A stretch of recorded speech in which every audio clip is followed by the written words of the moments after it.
আমার নবী মতো কেউ হয়নি, হবে না, আসেনি, আসবে না, এটার প্রমাণ শুনুন কবি ছন্দের মাধ্যমে অতি মূল্যবান কথায় কি লিখছে দেখুন। আল্লাহ আমার নবীকে আল্লাহ শ্রেষ্ঠ করে লাজবাব করে পাঠিয়েছেন।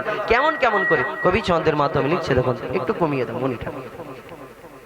মুক্তিদাতা আল আমিন নবী আমার, ভুবনে তুমি অনন্য উপহার। মুক্তিদাতা আল আমিন নবী আমার, ভুবনে তুমি অনন্য উপহার। খোদার পরে দিশান মগত বুদ্ধিমান, খোদার পরে দিশান মগত বুদ্ধিমান, নূরে নূরান্বিত রূপের বাহার। মুক্তিদাতা আল আমিন নবী আমার, ভুবনে তুমি অনন্য উপহার। মুক্তিদাতা আল আমিন নবী আমার, ভুবনে তুমি অনন্য উপহার। আমার নবী, আমরা যদি আলো ভর্তি জায়গায় দাঁড়িয়ে আছি, আমাদের ছায়া পড়ে অন্ধকার হয়ে যাচ্ছে, কিন্তু আমার নবীকে আল্লাহ এত এমন করে দুনিয়াতে পাঠিয়েছেন। আমার নবী যদি অন্ধকার ঘরের মধ্যে ঢুকে যেতেন, সেই অন্ধকার ঘরেতে কি হতো কবি ছন্দের মাধ্যমে লিখছে দেখুন। আধার ঘরেতে তোমার আভাতে, আধার ঘরেতে তোমার আভাতে সুচ খুঁজে পাওয়া যেত। তোমার বিনয়ী শালীন ব্যবহার সবাইকে মুগ্ধ করিত। আধার ঘরেতে তোমার আভাতে সুচ খুঁজে পাওয়া যেত। তোমার বিনয়ী শালীন ব্যবহার সবাইকে মুগ্ধ করিত। মিষ্টি মধুময় মুখের ভাষা তোমার, মিষ্টি মধুময় মুখের ভাষা তোমার, অনুপম তুমি সেরা রূপকার। মুক্তিদাতা আল আমিন নবী আমার, ভুবনে তুমি অনন্য উপহার। মুক্তিদাতা আল আমিন নবী আমার, ভুবনে তুমি অনন্য উপহার। আমার নবীর মতো কেউ হয়নি, হবে না, আসেনি, আসবে না।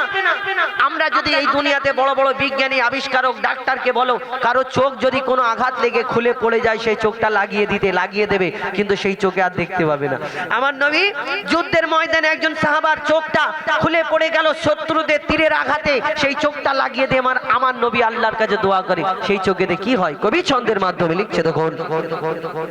যুদ্ধের ময়দানে চক্ষু জমিনে, যুদ্ধের ময়দানে চক্ষু জমিনে খসে পড়ে এক সাহাবী। রাসূলের কথায় চক্ষু ফিরে পায়, রাসূলের কথায় চক্ষু ফিরে পায়, ছিল এমনই এক নজির। যুদ্ধের ময়দানে চক্ষু জমিনে খসে পড়ে এক সাহাবী। রাসূলের কথায় চক্ষু ফিরে পায়, ছিল এমনই এক নজির। সেই চোখে কি হয় আগেরই তুলনায় যে চক্ষু ফিরে পায়, আগেরই তুলনায় যে চক্ষু ফিরে পায়, বেড়ে গেল তাতে দ্বিগুণ পাওয়ার। মুক্তিদাতা আল আমিন নবী আমার, ভুবনে তুমি অনন্য উপহার। মুক্তিদাতা আল আমিন নবী আমার, ভুবনে তুমি অনন্য উপহার। মুক্তিদাতা আল আমিন নবী আমার, ভুবনে তুমি অনন্য উপহার। ভালোবাসি আর ভালোবাসিব মনে প্রাণে নির্ভাবনায়, তোমায় যদি পাই আর কিছু না চাই, রবে না আখিরাতের ভয়। ভালোবাসি আর ভালোবাসিব মনে প্রাণে নির্ভাবনায়, তোমায় যদি পাই আর কিছু না চাই, রবে না আখিরাতের ভয়। মুজিবুল থাকিলে নবী প্রেম নলে, মুজিবুল থাকিলে নবী প্রেম নলে, কবর হাসর মিজানে পাবে ছাড়। মুক্তিদাতা আল আমিন নবী আমার, ভুবনে তুমি অনন্য উপহার। মুক্তিদাতা আল আমিন নবী আমার, ভুবনে তুমি অনন্য উপহার। খোদার পরে দিশান মহৎ বুদ্ধিমান, খোদার পরে দিশান মহৎ বুদ্ধিমান, নূরে নূরান্বিত রূপের বাহার। মুক্তিদাতা আল আমিন নবী আমার, ভুবনে তুমি অনন্য উপহার। মুক্তিদাতা আল আমিন নবী আমার, ভুবনে তুমি অনন্য উপহার, ভুবনে তুমি অনন্য উপহার। এটি ফরমাইশ মোতাবেক রাশের জ্ঞানে কোনে বিজ্ঞানে রিসার্চ করে নি আমার নবীজির মুখের পানে, রিসার্চ করে নি আমার নবীজির মুখের পানে। রিসার্চ করে তারা তখন অবাক সবাই হয়ে যায়, কলির পাতা গরম পানি এমন গোনা বলে পায়, কলির পাতা গরম পানি এমন গোনা বলে পায়। কেমন মরণের পরে, মরণের পরে মাইয়াতের গায়ে এত ব্যথা হয়, ওই কুল পাতার গোসল দিলে মাইয়াতের আরাম হয়। থাকলে জীবাণু সাথে সাথে ধ্বংস হয়ে যায়, থাকলে জীবাণু সাথে সাথে ধ্বংস হয়ে যায়। না পাকি কারণ থেকে বডি পাক সাপ হয়, সহজে পচন ধরে না, সহজে পোকা মাকড় খাবে না, সহজে পচন ধরে না, সহজে পোকা মাকড় খাবে না। ওই কুলি পাতা গরম পানি, বড়ই পাতা গরম পানি সাধারণ পানি নয়। তারা প্রমাণ পেয়ে সাথে সাথে কলমা পড়ে নেয়, তারা প্রমাণ পেয়ে সাথে সাথে কলমা পড়ে নেয়। এই জগতের শ্রেষ্ঠ জ্ঞানী আমার নবী দয়াময়। জ্যান্ত জীবের ছাল ছাড়ালে যেমন কষ্ট হয়, জ্যান্ত জীবের ছাল ছাড়ালে যেমন কষ্ট হয়, তার থেকে কষ্ট অধিক মৌতের সময়, তার থেকেও কষ্ট অধিক মৌতের সময়। এই ছোট ভাইরা, তোমরা কবরস্থানে মাটি দিতে যাও? আচ্ছা, মাটি দেওয়ার শেষে তোমরা কি দেখেছো তোমাদের এদিকে কবরস্থানে খাজুর পাতা দেয়? এই খাজুর পাতা কেন দেওয়া হয়? আল্লাহ রসুল একদিন সাহাবীদের নিয়ে রাস্তা দিয়ে যাচ্ছে, যেতে যেতে দেখতে পেলেন একটা কবরস্থান দেখতে পেলেন। ওই কবরে, দুটো কবরে আযাব হচ্ছে, দুটো কবরে আযাব হচ্ছে। আমার রসুল বললেন, আমার সাহাবীরা সঙ্গী সাথীরা আমাকে দুটো খাজুরের ডাল এনে দাও। সাহাবীরা বলছে, ইয়া রাসূলুল্লাহ, এই ডাল নিয়ে কি হবে? আমার রসুল বলছে, দেখুন কেন ডাল দেওয়া হয়, এই ডাল কোন সময় থেকে শুরু হয়েছে। বলছে দেখুন, সাহাবীদের নিয়ে নবী যাচ্ছিল এক পথরে, সাহাবীদের নিয়ে নবী যাচ্ছিল এক পথরে, হঠাৎ করে কবর থেকে নবী দাঁড়িয়ে পড়ে, হঠাৎ করে কবর থেকে নবী দাঁড়িয়ে পড়ে। কেন? নবী দেখে নিজের চোখে আযাব হচ্ছে কবরে, দয়ারি নবী যা দেখে তা কেহ পায় না দেখিতে, দয়ারি নবী যা দেখে তা কেহ পায় না দেখিতে। তখন সাহাবীদের দিয়ে নবী খেজুর ডাল আনায়, ওই ডাল নিয়ে তুই কবরে নবী পুঁতে দেয়। তখন সাহাবীরা প্রশ্ন করে, নবী দয়াময়, তখন সাহাবীরা প্রশ্ন করে, নবী দয়াময়, এই খেজুর ডালে মাইয়াতের কি উপকার হয়? তখন বলছে নবী আল আমিন, ডাল থাকবে বেঁচে যতদিন, বলছে নবী আল আমিন, ডাল থাকবে বেঁচে যতদিন, ততদিন ধরে এদের কবরে, ততদিন ধরে এদের কবরে আযাব নাহি হয়।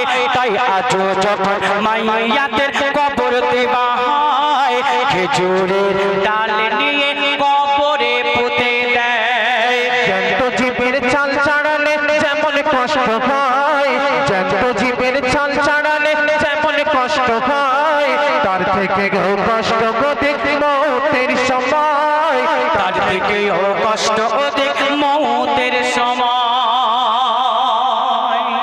আমার রাসূল সাহাবীদেরকে কি বলে দিচ্ছে? সাহাবীরা যখন জিজ্ঞাসা করছে ডাল কি হবে, আমার রাসূল বলছে, আমার সঙ্গী সাথী, আমার সাহাবীরা, এই কবরে আযাব হচ্ছে, আমি এই ডাল পুঁতে দিলাম, এই ডাল যতদিন কাঁচা থাকবে ততদিন এই কবরে আল্লাহ পাক আযাব কম দেবে। মরে গেলে, শুকিয়ে গেলে আল্লাহই তারপর কি করবে জানে। তো যাই হোক, শেষ কথায় মন দিয়ে শুনবেন। এই ছোট ছোট ভাইরা, তোমরা খেলাধুলো করতে যাও কি? আচ্ছা কেউ কেন পাঁচ কাপড় নারীকে পরায় তিন কাপড়ে পুরুষ বিদায় কেন পাঁচ কাপড় নারীকে পরায় তিন কাপড়ে পুরুষ বিদায় কেন পাঁচ কাপড় নারীকে পড়ায় কাফনের কাপড়ে সাদা কেন হয় গো কাফনের কাপড়ে সাদা কেন হয় তিন কাপড়ে পুরুষ বিদায় কেন পাঁচ কাপড় নারীকে পরায় তিন কাপড়ে পুরুষ বিদায় কেন পাঁচ কাপড় নারীকে পরায় কাফনের কাপড়ে সাদা কেন হয় এত থাকতে কালার কেন সাদা রঙের হয় এই সাদা রং কেন হয় এবং মায়েদের মেয়েদের কেন 5টা দেওয়া হয় আমাদের কেন 3টে দেওয়া হয় কোন সময় থেকে এসে বলছে দেখুন জান্নাতে মা হাওয়া আর আদম শয়তানের ধোঁকায় খায় যখন গন্ধ জান্নাতে মা হাওয়া আর আদম শয়তানের ধোঁকায় খায় যখন গন্ধ জান্নাতের লেবাস খুলে যায় তখন তারা জান্নাতের গাছের পাতায় ডাকে বদন তারা জান্নাতের গাছের পাতায় ডাকে বদন পিতা আদম ঢাকে 3টি পাতায় পিতা আদম ঢাকে 3টি পাতায় মা হাওয়া ঢাকে বদন 5 পাতায় তাই পুরুষদের নারীর 5 কাফনে দেওয়া হয় গো তাই পুরুষদের নারীর 5 কাফনে দেওয়া হয় 3 কাপড়ে পুরুষ বিদায় কেন 5 কাপড় নারীকে পরায় তিন কাপড়ে পুরুষ বিদায় কেন পাঁচ কাপড় নারীকে পড়ায় কাফনের কাপড় সাদা রঙের হয় গো কাফনের কাপড় কেন সাদা রঙের হয়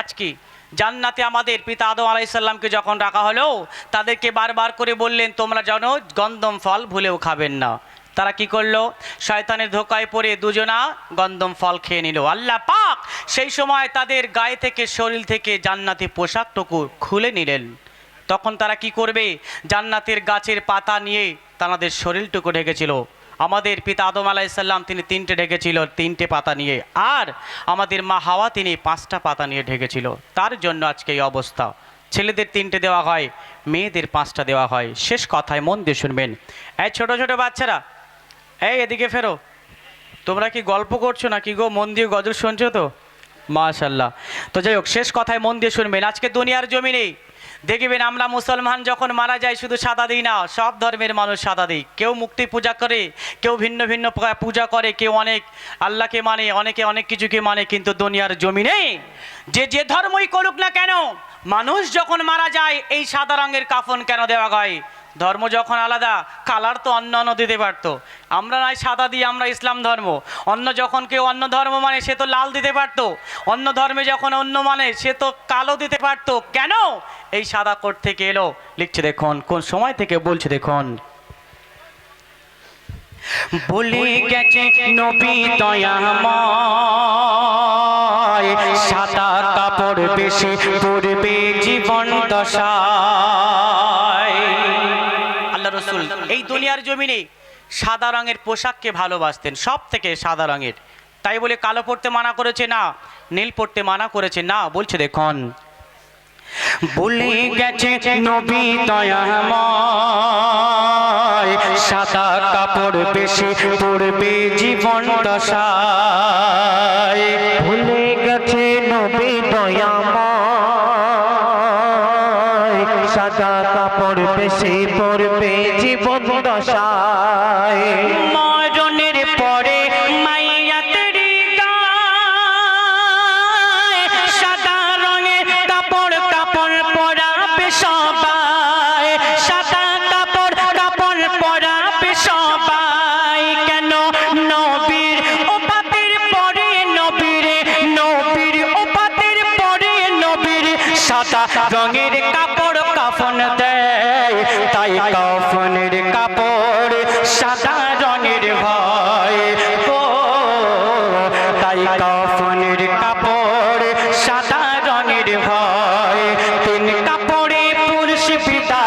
কেন পাঁচ কাপড় নারীকে পরায় তিন কাপড়ে পুরুষ বিদায় কেন পাঁচ কাপড় নারীকে পরায় কাফনের কাপড় সাদা কেন হয় এত থাকতে কালার কেন সাদা রঙের হয়